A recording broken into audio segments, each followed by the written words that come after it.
I grew up in Oshawa. I got married at 18. I had my first child at 19 and my second child at 21. And I'd always been interested in art, and I decided that I was going to go back to school. I began just playing with plaster casting, and I was casting my friends, and particularly male friends in those days. It was the early days of feminism, and the fact that I was putting these men in precarious positions, in structures that had a medieval kind of character, and that was deliberate. It just took on a life of its own, and it all became part of a huge process where people were involved helping with the casting, people were involved documenting the work, and in the end I didn't know what to do with the product because the product became secondary.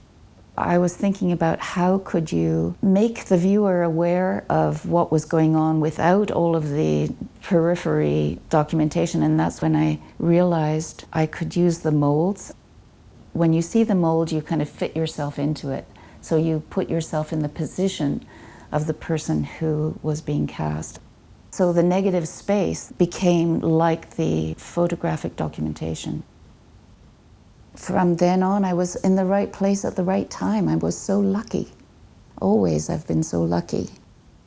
When my work changed from doing these huge structures and these huge, life-size things into this like miniature needlework, I was scared to death because I myself didn't know whether I was taking it seriously. I thought, oh my God, this is women's work, this is busy work. Nobody's going to look at this and see that it has any artistic content or value.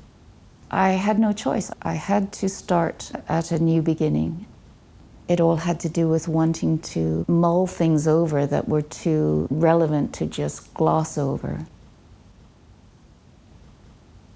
There was this notion of evidence of having been somewhere. It's a huge, whether it's advantage or privilege that we have, that we can look at our train of thought for our lifetime, our trains of thought.